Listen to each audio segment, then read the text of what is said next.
Hey everybody, it's Molly. All right, I have laid out the first row of the pattern for your what's it called? The Sewing blah box. blah blah blah blah. The sewing box. No, not the sewing box. The pincushion party. Oh, that's a pincushion. Oh. Oh my goodness! Listen, we have been in here playing with all these little bitty pieces for a while now. All right, so I've laid out the first row here, and what I did, Nancy's directing again. I laid out the first row here, and what I did was I took my pattern and then I cross-referenced the different fabrics and wrote in. So for instance, this kind of light blue, which it doesn't show up so much here on the pattern, but this is where the light blue here goes, and I wrote that one down as being the swirl fabric. So you have a fabric that has a little bit of a swirl pattern on it. That's what I wrote down for that one. The white here, I wrote that down as the grunge fabric. So there's a little bit of Moda grunge in there. The gold, I wrote down that one as being the big floral gold with flowers. So that's this one. Here's a couple of big squares for that. Yes, I miscut. All right, but y'all mix and match them however you want to. You don't have to do it the way I did it. Up to you.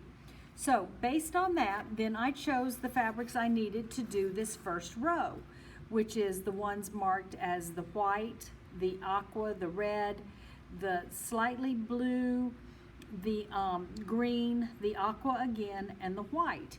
And that's how I've got them laid out here. Let me see, set this out of the way. Okay.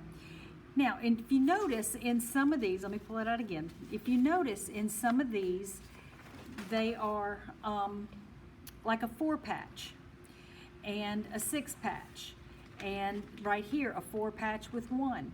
So what we did was we didn't cut them down to single pieces.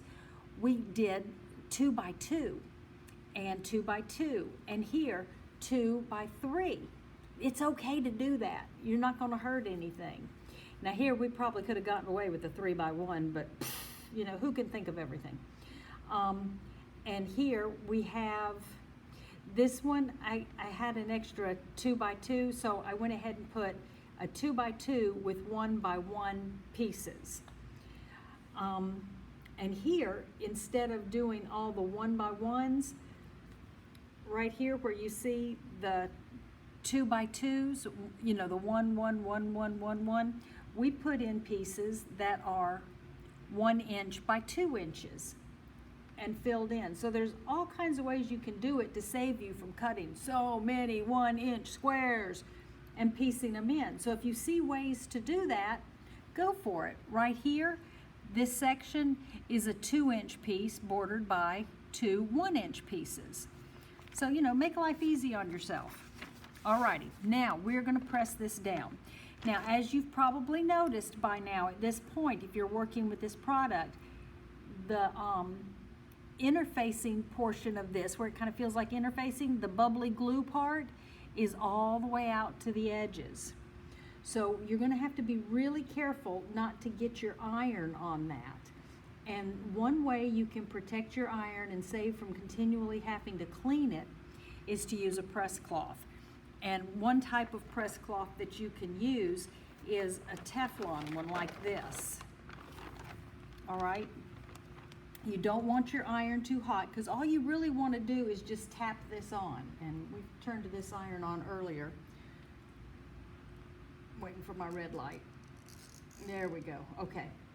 So I've got this down on the synthetic setting because I don't want it hot. I just want to tap my squares just enough for them to adhere. And I see one square that's out of place, so I'm gonna reach up under here and scooch it over. And if you'll notice in your box, I sent you a little Elmer's glue stick. Sometimes they don't stick, you know, just in case you're moving stuff around and it gets out of place. You can just reach up under there and dab it with a little dab of glue. And that will do the trick. Right, Nancy? Yep. Now, if you have a little craft iron, sometimes that's a little handier than the big one. Yes. I don't have any craft irons. She probably will by next week. You never know. And I'll tell you, these Teflon ones kind of build up static, and I'm trying just to use the tip here so I don't get it on the side. The first one of these I did at home. Now I used the glue on every square when I did it. You did? Yep. I was just playing, so that's one of the ways to do it. But you don't want to get it over glued. No, not over glue, but a little bit won't hurt anything. Yeah.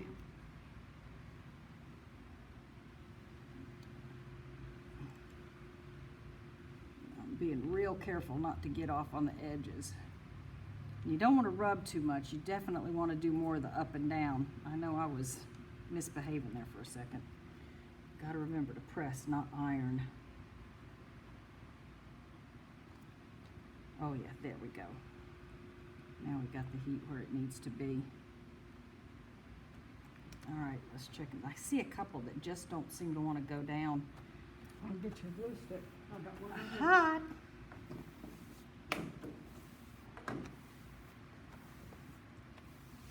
If you want to. The static. Yeah. It's the static. Listen, y'all, we're over here in our new classroom, and we don't have half the stuff we need over here. You ought to see us running back and forth, back and forth, back and forth. We're finding out what we need to leave here. Yes, and what we need to leave over there.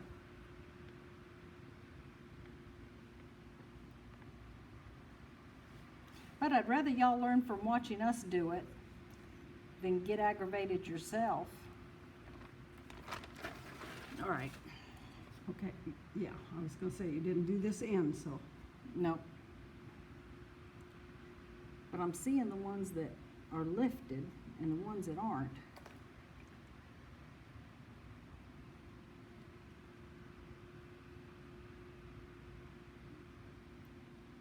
And if I get stuck having to clean my iron, then I get stuck having to clean my iron.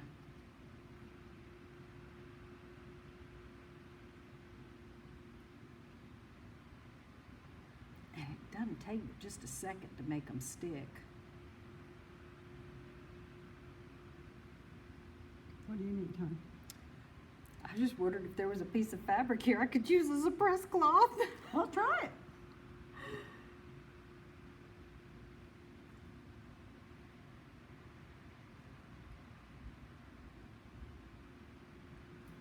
It's like, come on now, cooperate. You're on video, it's never gonna go. Oh, well, of course not. But that's all right, at least I can laugh at myself. Well, we have to. If I laugh at you and you can laugh at me, we're good. There we go. I haven't done anything down No. here on this end yet. And they're just scooching all over the place, saying, oh, let's get up and dance.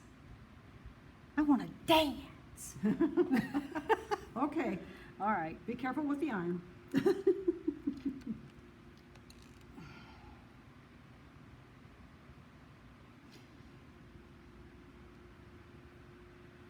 The good thing is we got a whole 1/4 inch of seam allowance to play with.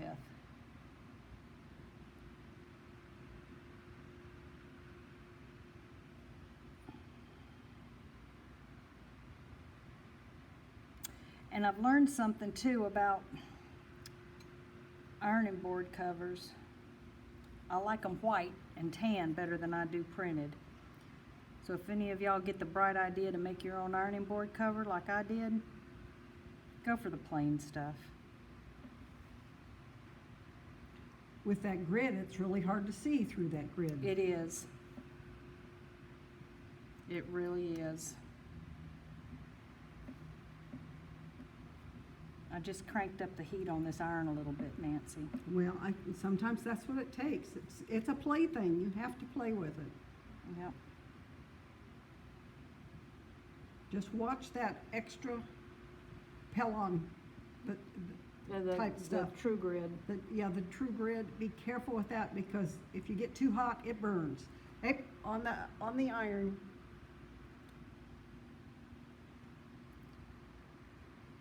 On the iron. Oh! didn't see it, so. Oh, I did not see that. I did not see that.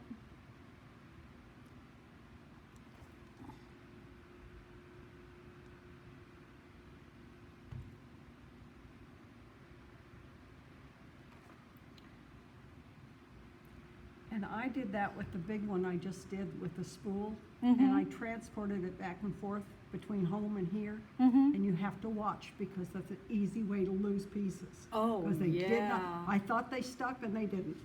Oh, yeah, I can believe that. That one had a lot of pieces on it. Yeah, I can see where a craft iron would come in handy with this. I've got 3 or 4 at home, so we'll get one. Maybe not tomorrow, but. This one right here says, no, I ain't sticking. I ain't cooperating. That's what that glue stick's for, dear. Yep. All right. I think we are good from everything I see from here. All right, y'all. Next up, sewing machine.